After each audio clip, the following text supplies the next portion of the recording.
news of the day. Mr. Zimmerman, have you made a decision as to whether or not you want to testify in this case? With values that never die. There are certainly a lot of controversies or scandals brewing right now when it comes to the Obama administration. This is American Heartland with Dr. Grace. Dealing with the federal government is not always high-tech, and it's not always user-friendly. The stories that matter. This is a massive escalation in the tension here in Egypt. The issues that count. I don't know why the media tries to make this into a sensation. We have never hidden the fact that we supply Syria with weapons. This is American Heartland with Dr. Grace.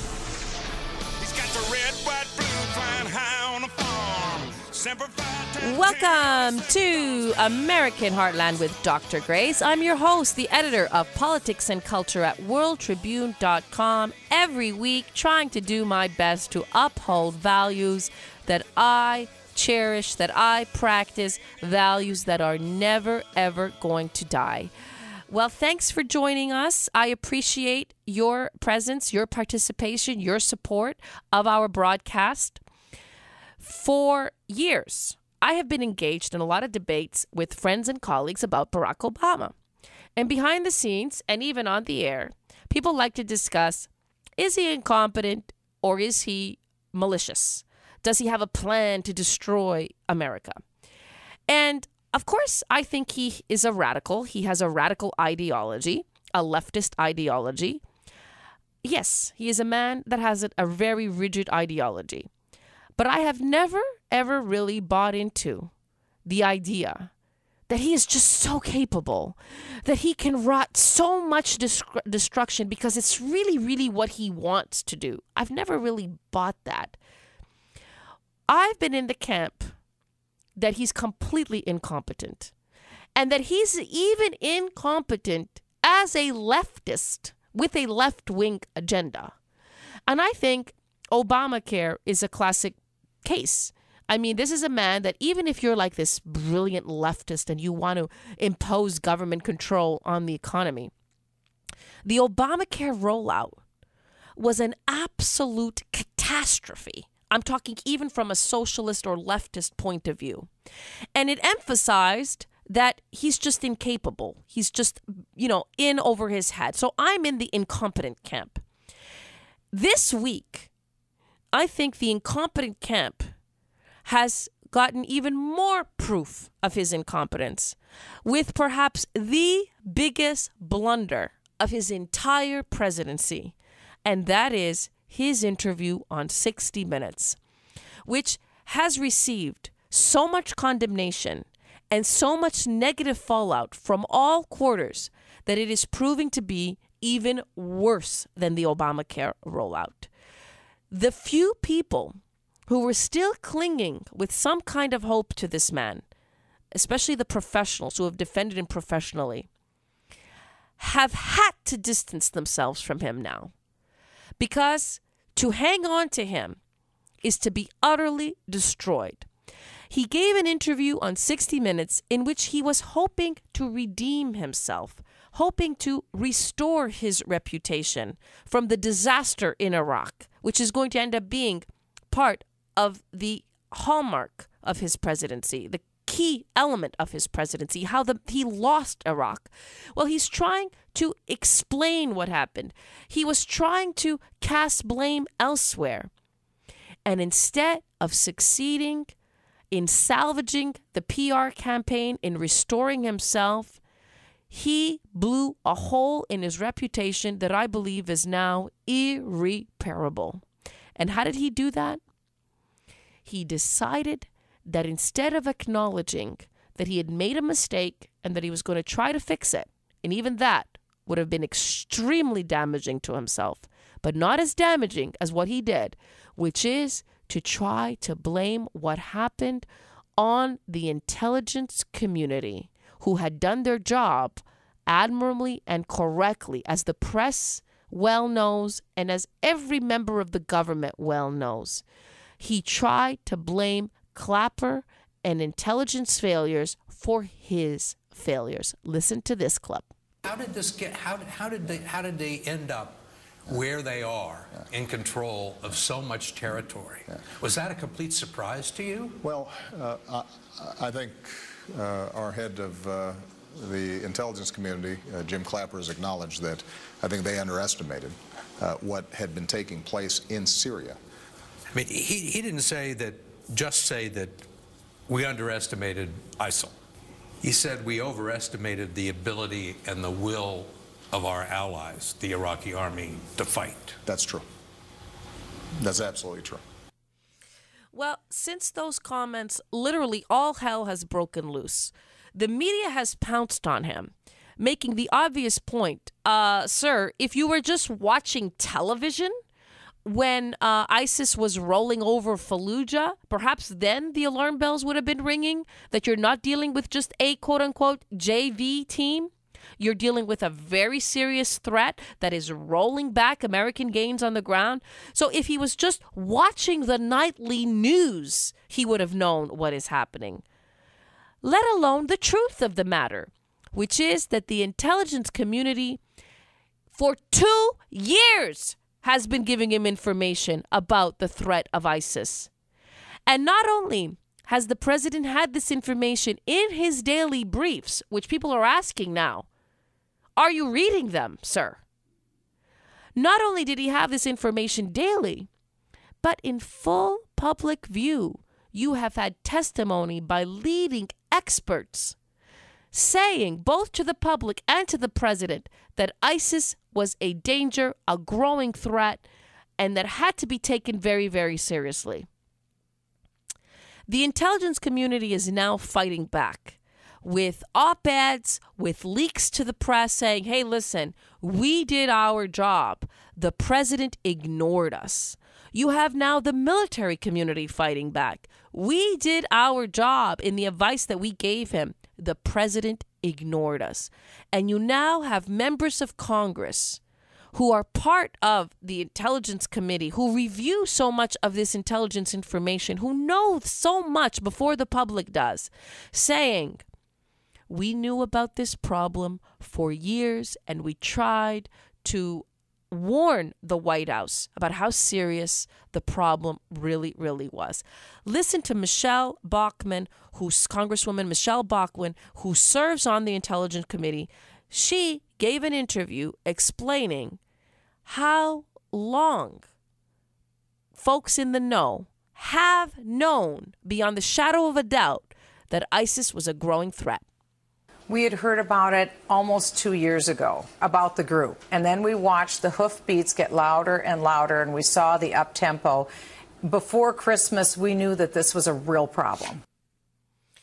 So before Christmas, they knew that it was a real problem. And you remember the interview that Obama gave was after Christmas.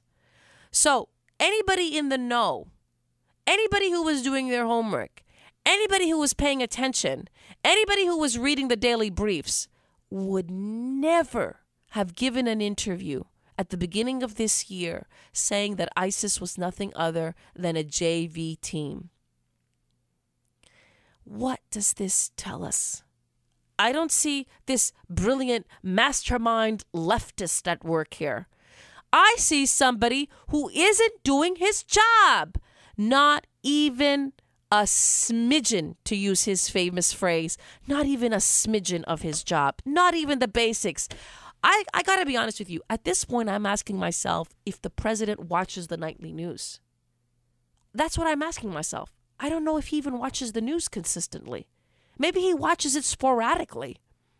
Because he seems to talk like some folks that I meet on the street, where they watch the news once in a while. There's a big difference between someone who watches the news every night or who reads the paper every day. That's somebody who just does it once in a while. He almost sounds to me like somebody, like a citizen, like an average citizen who tunes into the news sporadically, which is mind-boggling. In any case, Michelle Bachmann went on to say, not only did we know before Christmas how serious a threat this was, not only have we been watching this for 2 years knowing that it was a growing threat that had to be dealt with, but we also, both Republicans and Democrats, were shouting at the top of our lungs this year, telling the president to watch out for ISIS. Roll it. Well, a president has to understand the times. They have to know what to do. I knew it. Earlier this summer, I had asked the FBI for a classified brief. I wanted to know if Minnesotans had joined the Islamic State.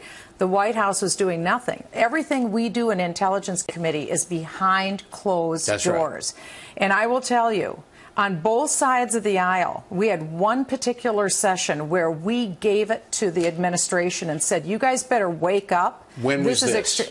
I don't have the exact date, but it was earlier this year. It was earlier this year. We said to the administration, so the Select Committee yes, sent it over to the White House, and still they didn't do anything.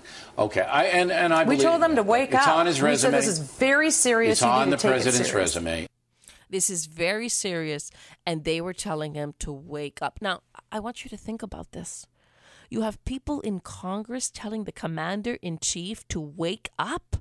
It should be the other way around, where the commander-in-chief is leading Congress and is leading public opinion and is telling us what needs to be done. But not with this man, because he put politics before country. When you put politics before country, eventually the American people turn on you. And that's what we're seeing. He has been totally unmasked by these comments. I believe he will never live this down. And for many reasons. It's not just that any professional worth his or her salt can no longer truly defend him, but you now have people that are working for him in the government, within the government, that realize the ship is sinking. And if we don't save our own reputation, when the ship sinks, we're going to go down too. And so now it's open season on the president. He's getting to a point where he will soon be completely incapable of leading the government in any way, shape, or form, because nobody will be following orders. What happened this week was not just that the president made this colossal blunder, but it's that you now have leaks from the military, from intelligence officials, basically telling the American people, by the fact that they're leaking, by the fact that they're getting the truth out, we don't have confidence in this man any longer. And that kind of a cancer within an administration is going to grow and grow and grow. If you thought there were whistleblowers coming out of the woodwork before, you mark my words, you ain't seen nothing yet, because the New York Times is pouncing, the left wing is starting to pounce, and now people working within the government are beginning to say, this man is going down, I'm not going down with him, and let the American people know the truth. You're listening to Dr. Grace, upholding values that are never going to die. So I'm already gone. Looking at you makes it harder, but I know that you'll find another. The stories that matter, the issues that count. This is American Heartland with Dr. Grace. The stories that matter, the issues that count. This is American Heartland with Dr. Grace.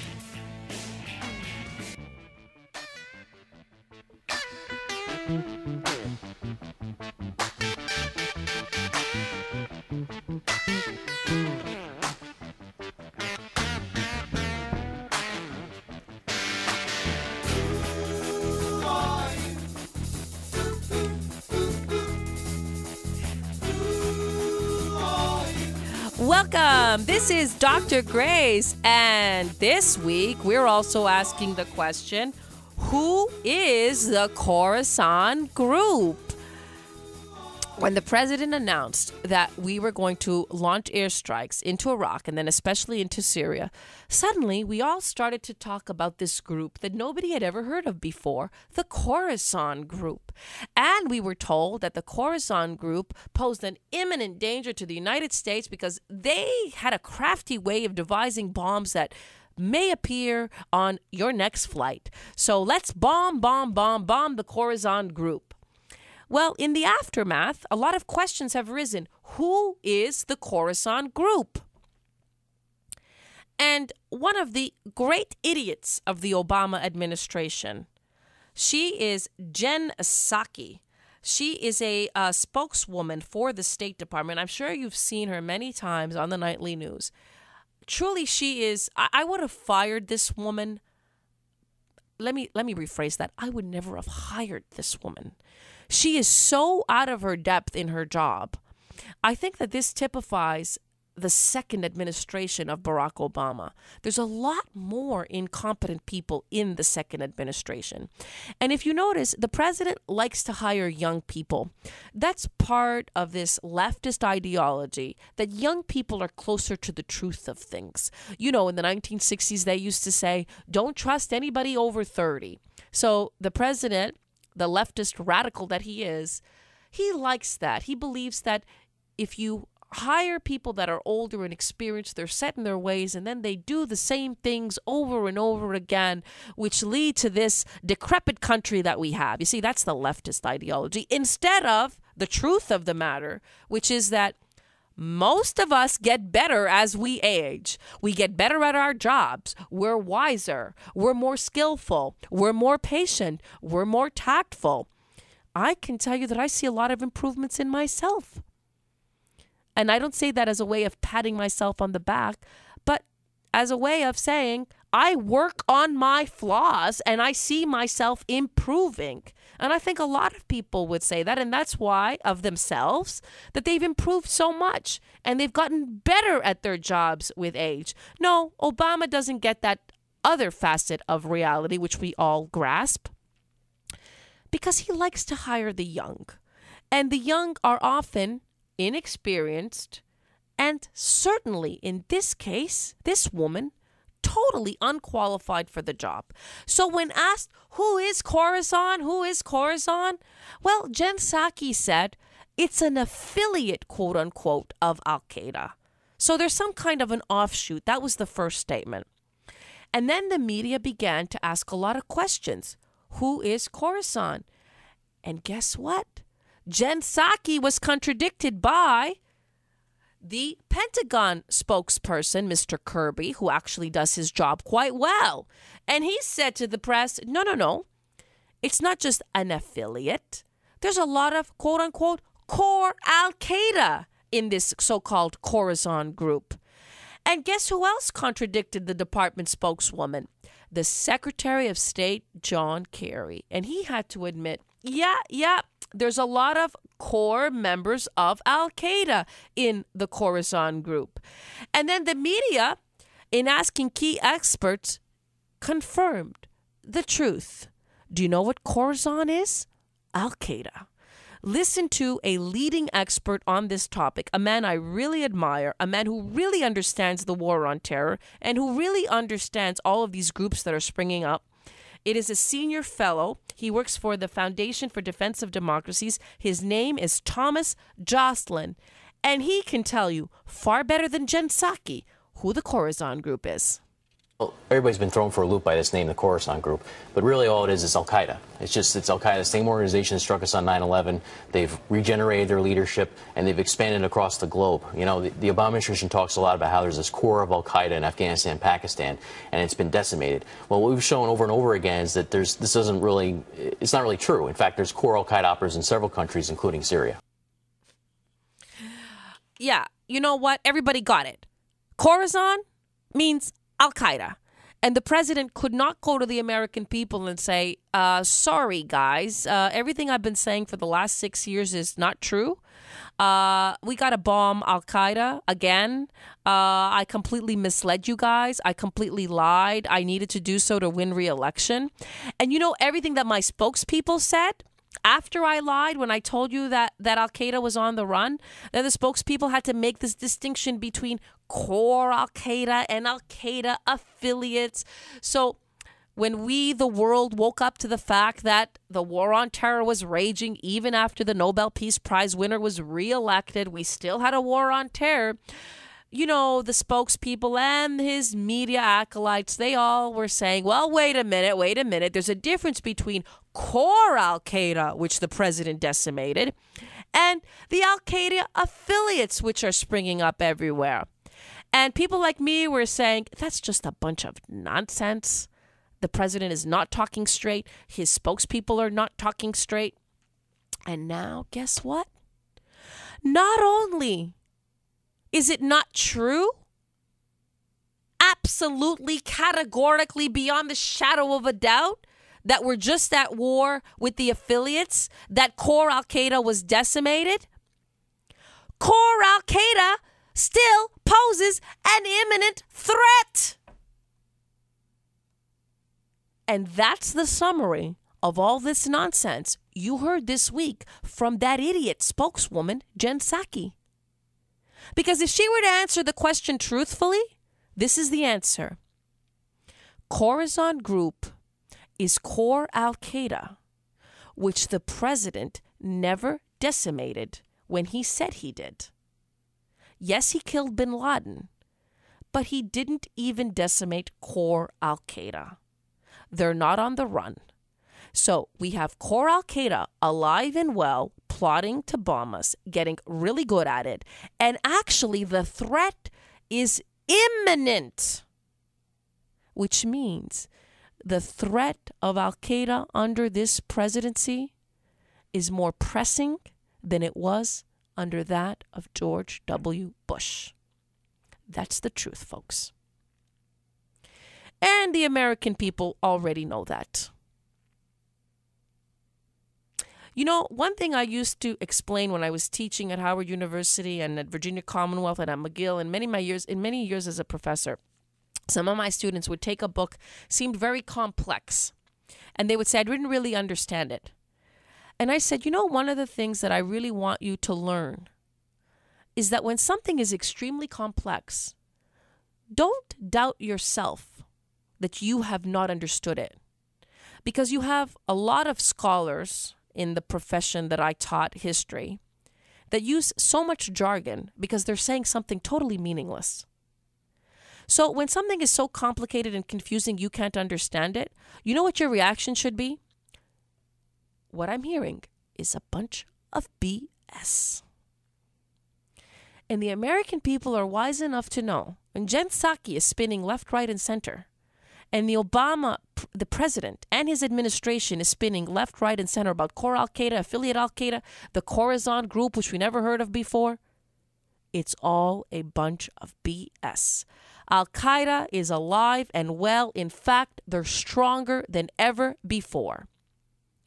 So the Khorasan Group is an imminent threat, and experts like Thomas Joslin are reinforcing that point. Listen to this.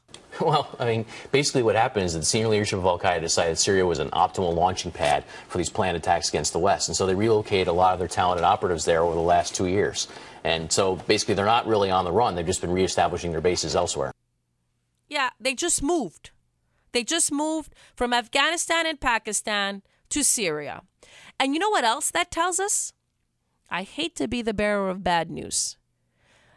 And for the record, I said on this program, way before anybody else was saying it, I said, I hate to be the bearer of bad news, but boots on the ground are needed in this war on terror. And I hate to be the bearer of even more bad news. Those boots on the ground are going to have to be American boots on the ground. Why was I so convinced? Well, look at the evidence. If you bomb somebody from the air, they'll just relocate to somewhere else. Even if you wage a ground war against folks like we did in Afghanistan and Pakistan, they're going to relocate to somewhere else. So what we are facing is a terror threat so grave that it's going to take all our resources to hold them at bay. It's going to take everything we have to defeat them. And I mean everything we have.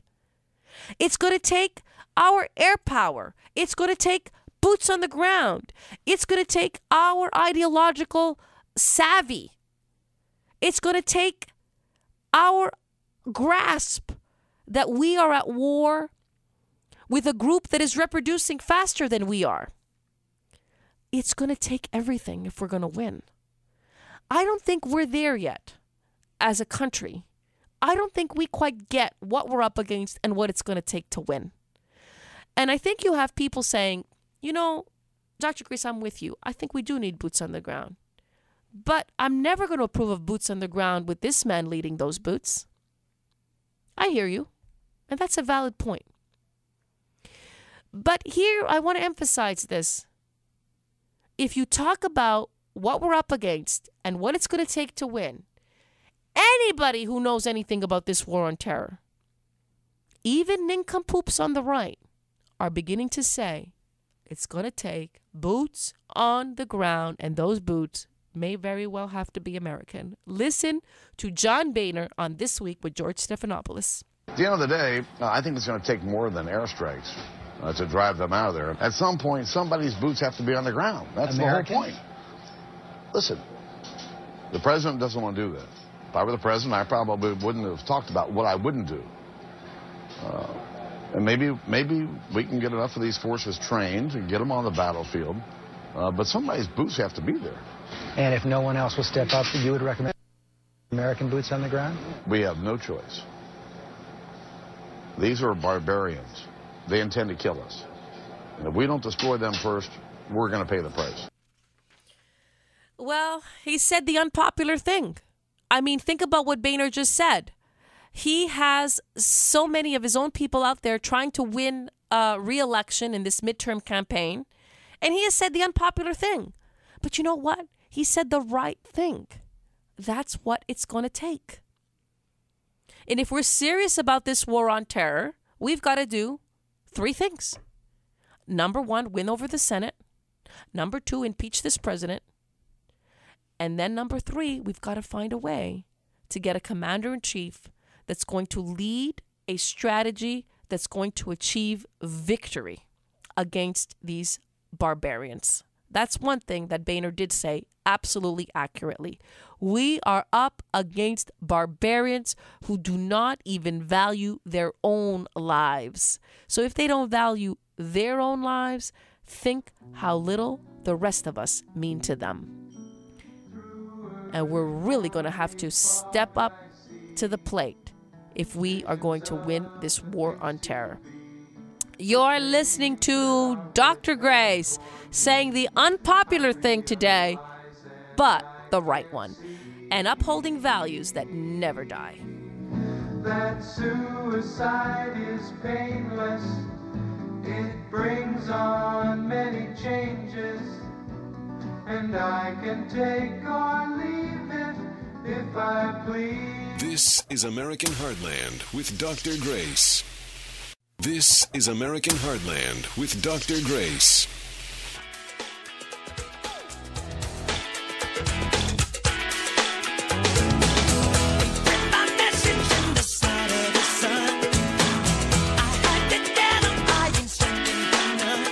Welcome back. This is Dr. Grace, the editor of Politics and Culture at WorldTribune.com.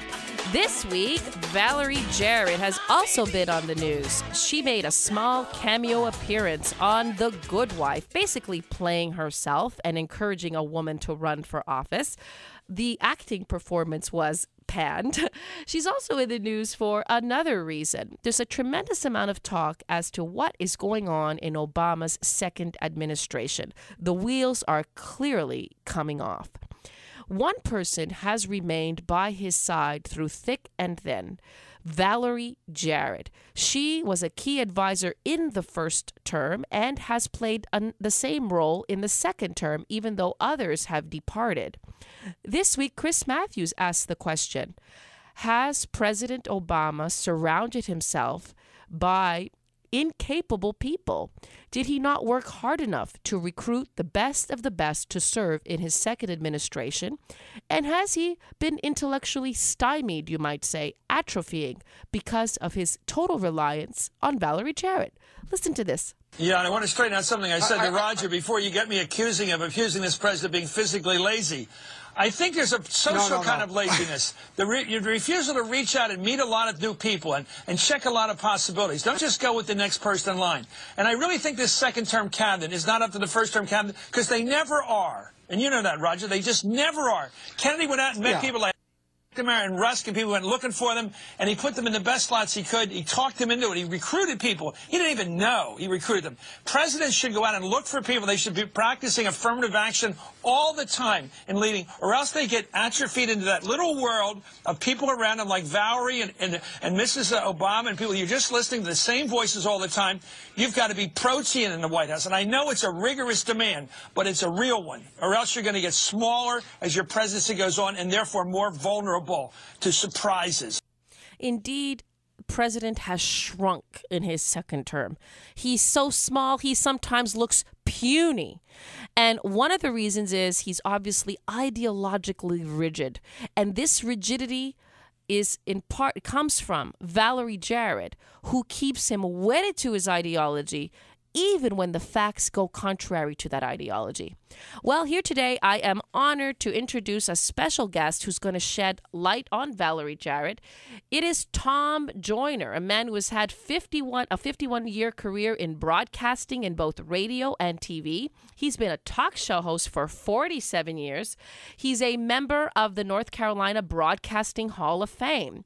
And this is the kind of story I love to report. He was born into poverty and he grew to own 57 radio stations in over 13 states. Talk about the American dream.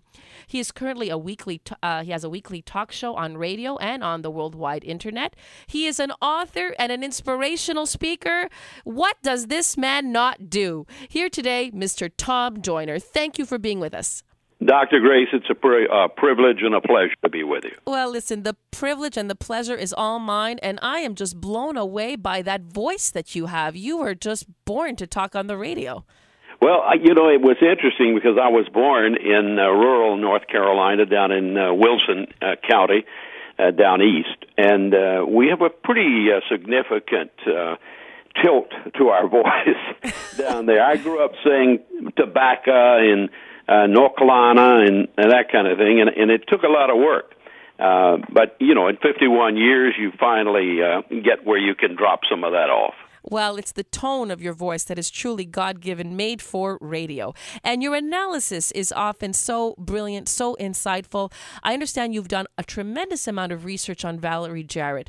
Can you tell us who is she and what kind of influence does she have on the president? Well, very few Americans have even a clue as to the background of Valerie Bowman Jarrett. She was born in Iran 58 years ago on 11/14/56 to black American parents James and Barbara Bowman. Jarrett has been surrounded by devoted communists all of her life, including her parents and her grandparents. And this is a woman that Barack Obama named as a senior advisor, as the senior advisor to the president, and assistant to the president for public engagement and intergovernmental affairs. Jarrett lived in Iran until she was 5 years old, and then she stayed for 1 year in London before settling in Chicago. She graduated high school at Northfield Mount Hermon in 1974, and she got a BA in psychology at Stanford and a Juris Doctor degree from the University of Michigan in 1981. This is not an ignorant woman. She is divorced with one daughter. Jarrett got into politics under Mayor Harold Washington, himself a communist sympathizer, in 1987, and continued into the 90s as chief of staff for Mayor Richard Daley. Jarrett hired Michelle Robinson in 1991. Robinson was then engaged to Barack Obama, a name that he chose for himself when Barry Soetoro was no longer useful to him. Michelle Robinson introduced Barack Obama to Valerie Jarrett, and Jarrett has mentored Obama from that point on.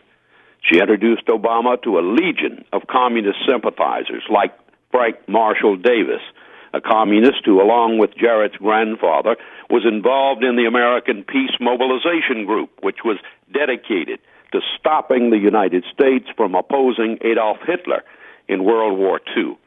Frank Marshall Davis, Jarrett's grandfather, and Valerie Jarrett's father-in-law were all members of the communist-controlled Packing House Workers Union. All of these people were deeply involved in Chicago's Communist Party circles in the 1940s. These men met and became involved with Barack Obama in Hawaii in the 1970s. Frank Marshall Davis is widely thought by some to be Barack Obama's real father. We do not know that. It's difficult to discover the truth because Obama spent a great deal of campaign dollars to have all of his records of his past sealed by a court before running for president. The mainstream media refused to look beneath the surface of Obama's life, and the sealing of his records kept any other outlets from finding out the truth about Obama, whatever that truth happened to be. Now, why would a presidential candidate need to seal all records of their past? We know that Bill Clinton refused to allow his medical file, but he did not attempt to seal all the records of his life. No other president other than Obama has done so. Voters knew nothing about Barack Obama, except that he had a glib tongue and that he would be our first black president. And that brought some 90% of the black voters on board for Obama. Impressionable college-age kids and union voters and uninformed voters in the general population gave us two elections in which Barack Obama prevailed, even as his apparent disregard for the truth became evident before his reelection.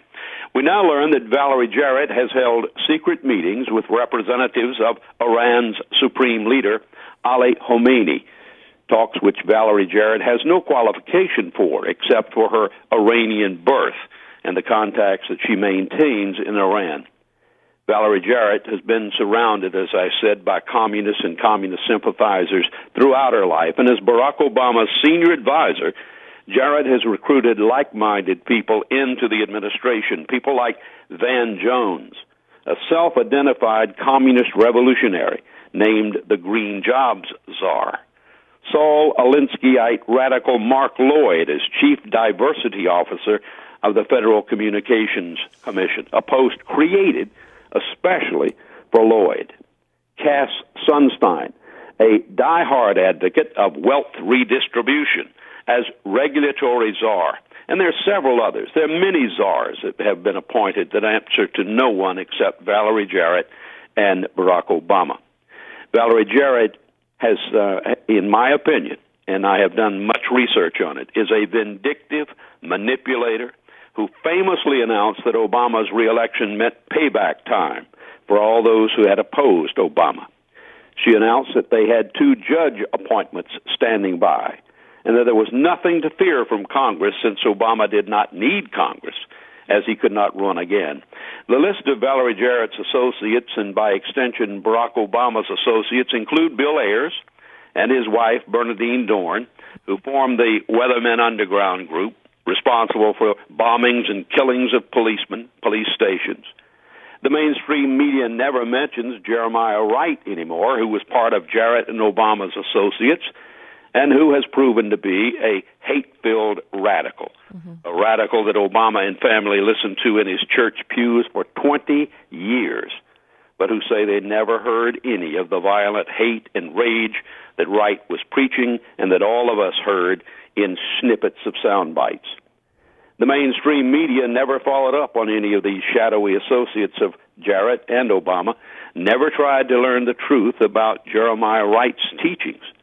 Now, the dangers that we face in America today did not come about over the past few years. It's been a steady onslaught of left-wing propaganda for decades, and our enemies watched the decline of morality in America, saw us dividing among ourselves, blacks against whites, men against women, old against the young, rich against the poor, and calmly waited for their chance to bring America down, something we are doing from within. Now, I don't proclaim yet to be an expert on Valerie Jarrett. Frankly, the research into her past gives one a headache. Her leftist leanings are so deep and so devious that as one discovers who and what this woman is, it's hard not to be depressed. Yeah. This lady holds enormous power with Michelle and Barack Obama and is, in my opinion, a dangerous individual. She is indeed. And dislikes this country and has worked to destroy it. You know, Tom, in the first term, she was part of a group of advisors, indeed, but the other advisors were more pragmatic, people like David Axelrod, for example. So he could be left-leaning, but he also had a pragmatic side, and therefore probably acted to mitigate some of the disaster that would eventually unfold. In the second term, it seems that Valerie Jarrett has even more influence as the pragmatists have left, and she reinforces Obama's worst traits, this rigid ideology that refuses to recognize reality and is clearly leading in the end to the detriment of his reputation. That's exactly right. And Valerie Jarrett, by the way, was greatly responsible for those who left. Now, not people like Van Jones, who were discovered to be what they are, a communist-leaning person, but Daley and others who left, and Axelrod and to some degree Rahm Emanuel, were pretty much ushered out of there by the power of Valerie Jarrett. She has the ear not only of the president, but also his wife, Michelle. Their intermingling goes back many, many years, in many, many favors over the years. And so she has enormous, it's like if you remember Rasputin in Russia, it's like that. Tom, I think that we really have to underscore to the audience, just like Obama, her political experience is thin. You know, she was involved in a housing project in Chicago, but she's never held political office, for example. Her experience in international affairs is even thinner than that.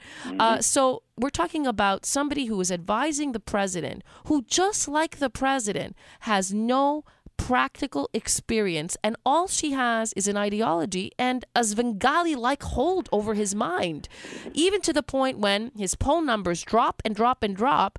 And that's one advisor. If I were advising the president, I would say the first person you should get rid of if you want to turn this ship around is get rid of Valerie Jarrett. She's doing you no good. Exactly. But he's not going to do that. They are thicker than thieves. You know, he sealed his records, and we have to wonder why somebody would do that. She knows everything about Barack Obama, just as he knows about her, but she knows everything about Obama. How does he say no to her? That's a very good point, because I've never seen a situation where somebody's getting bad advice and the advice is not working and that person remains on. You would think even for his own self-interest, he would let her go to save his reputation, to save his legacy, to save his presidency. And yet she has a hold on him. It's ideological, like you say, but also she knows, metaphorically, where all the bodies are buried. Exactly. She knows a lot about him, and he may not be able to get rid of her, even though he may wish to get rid of her. He does not, and Valerie Jarrett has the same kind of hold over him. She stepped in when he was just a community organizer, which is another way of saying Al Sharpton, but not quite as bad as Al Sharpton, but bad enough. Well, Tom, we are out of time, but I want to thank you so much for such an insightful, lucid, brilliant commentary, and we hope to call upon you again. Thank you so much for being on American Heartland with us. Thank you, Dr. Grace. My pleasure. You are listening to Dr. Grace, who upholds values that are never going to die.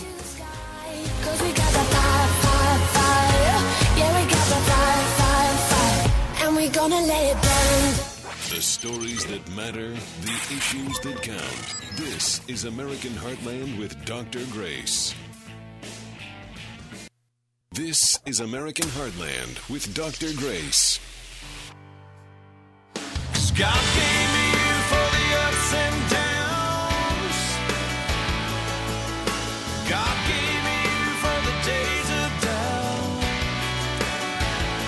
And for when I think I lost my Welcome to American Heartland. This is Dr. Grace, and you know me. I am a proud Christian woman. I'm one of those people that wears my Christianity on my sleeve. It's not just in my heart. It's not just how I try to live my life every day, although sometimes fail quite miserably. But it's also what I talk about, what I preach about, what motivates me, what gets me up in the morning. It's why I do this show, to be honest with you. Why do I do this show? Because I am, at my core, I'm a Christian activist. I've always been that. So even though I've got 2 little kids, a husband with a red-hot career, a house that is very demanding, so many financial obligations to deal with every day, I decided that with all of that, in those years when my children are small, even though they're my first priority, I still want to do what I can to advance what I'm put on this earth to advance, which is Christianity. I want people to understand, not just for themselves, but for this country, how vital those values are. So here I am, an unabashed, proud Christian woman, a Christian activist at my core. I did not have a chance last week to talk about the Value Voters Summit. Ted Cruz delivered a rousing speech there, and he also won the straw poll there, and he's pushing back against this idea that in order to win an election, we Christians are an embarrassment to the Republican Party. Let's be honest, that is the message that they are conveying to us. They want to use us to win elections, but they are really deeply embarrassed of us. Ted Cruz is pushing back on that idea. The Value Voters Summit, which is sponsored by the Family Research Council. And I got to tell you something. In all my years working in Washington, D.C., there's one institution that I love, and that is the Family Research Council. They really have missionary zeal. They do great work. And they understand how profound the malaise in this country is, and they understand what it's going to take to fix it. What it's going to take is an acknowledgement that this country is in a full-fledged moral crisis. The Republican Party, some of the establishment, they can be embarrassed of us all they want. I don't care. Because ultimately, it's not the establishment types that are going to restore this nation to its better self. Ultimately, it's going to be the Christians. Ultimately, do you know who's going to win the war on terror? It's not the Republican establishment types. It's not the left-wingers who believe in nothing but satisfying their own pleasure, morning, noon, and night. It's going to be the Christians. Ultimately, they're going to come to the Christians. And let me tell you something. It's a very personal point. I have a wonderful family that I'm so proud of in every direction, including my sisters, including my in-laws. And there are members of our family that have ridden high, and they espouse secular ideas. And they have won accolades from other members who are also quite secular. But my husband always tells me, you know, when the garbage hits the fan, who do they turn to? They turn to the Christians in the family for help. No matter what they say when the secularists in our family are riding high, at the end of the day, when there's a problem, whose door do they knock on? They knock on the Christian door. Why? Because it is the Christians who have the truth. Not only that, they have the courage, they have the guts, and they have the way forward. And I'm so glad that Ted Cruz is standing his ground for our values. I want to play a clip also that moved me from the Values Voters Summit. It is by Brett Bozell. He was up there on the podium with his little grandson on his arms. And if you get a chance, Google this clip. Brett Bozell, he is the head of the Media Research Center. He is a brilliant man, and he is a committed, sincere Christian who truly understands the moral crisis that we're in and what it's going to take to get us out of it. So holding his grandson in his arms, listen to what he said. First thing I want to do is introduce you to my grandson. Maximilian Leo Bozell is I just met him yesterday. His father is stationed, he's in the Marine Corps, captain in the Marine Corps, and is stationed in Okinawa. And he came back last night. So he and his lovely bride brought us the baby, and we've been having fun ever since. There's a second reason, there are actually three reasons why I brought him. The second reason is to ask you all, as you listen to people like Senator Cruz, to focus on children like this. focus on the future, because this isn't about you. This is about this generation. And to ask you, get off defense. Have our movement get off defense. It's time to go on offense. Thank you. It is time to go on offense. I've been saying this for a while, and I think we should go on offense on all fronts, to the point that, as I wrote in a column, we should found the Christian Party of America. And some people say to me, well, you know what, Dr. Grace, that's not going to win votes. You're not going to win the election. First of all, I say, in the long run, how do you know what's going to win or not win? You're not God. You don't have a crystal ball. You don't know how it's all going to shake up. But even if we could see the point, you're not going to win this election or the next or the one after that. You know what I say? Who cares? Who cares? Because we need in this country people who stand for the truth, who are good role models for kids like Mr. Bozell's grandson that he was holding so proudly, so affectionately, so tenderly in his arms. Where does the truth lie anymore in our society? What institution is uncorrupted? The Republican Party can't really be trusted to uphold those social values. They just use us and discard us after an election is won. So if we have a party that is committed to those social values and committed to putting those values first, even if we're an insignificant segment of the electorate, we still exist pure. And we remain a voice for my children, for your children, and for the children after them. And we don't know where that voice and that truth, if it's kept alive, we don't know where it's going to lead, how it's going to transform this country. But one thing I can tell you is this mealy-mouthed Christianity that so many of us have, it's not working. This mealy-mouthed Republican Party that we have, when it comes down to talking about the things that matter, it's not working. We're not preserving the things that matter. It's not working. It's failing. So again, if you just look at it from a Republican strategy point of view, I'm the skunk at the party, and I know that, but I don't care. I don't care, because my ultimate mission is to preserve, protect, and transmit the truth. I don't care if the truth isn't popular today. I don't care if it wins an election or doesn't win an election. I just don't care, because all of that is insignificant. When you examine the battles that we're facing, we are facing a moral, spiritual crisis in this country. And the only path forward is a sincere adherence to Christian teaching. And ultimately, just like in my own family, when the garbage hits the fan, in this country, you know who they're going to call upon? They're going to call upon the Christians.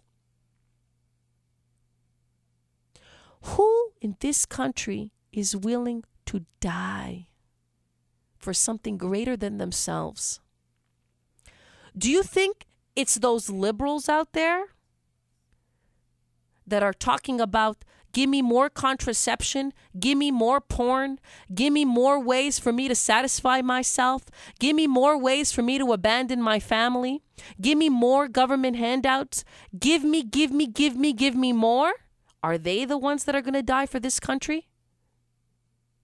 No. Are they the ones we're going to call upon to die for this country? No. No. As this war on terror grows, and as we fully grasp what we're up against, which is people that are willing to die to impose what they think is the will of Allah on the rest of us, do you know who everyone's going to call?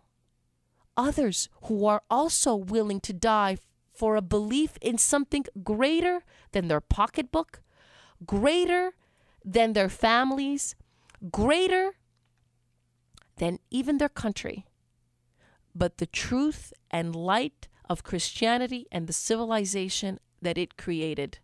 And so I'm with Brent Bozell 1,000% of the way. It is time to go on offense. We have been playing defense far too long. Defense against all of the secularists amongst us, against the liberals amongst us, against the liberal Christians amongst us, against the Republican establishment types. It is time to uphold our values proudly and to go forward, not just speaking when we are challenged, but talking about the things that matter, even when others are totally silent. This is Dr. Grace, and so darn proud to uphold my values, which I know are never going to die. I was born by God's dear grace in an extraordinary place. The stories that matter, the issues that count. This is American Heartland with Dr. Grace.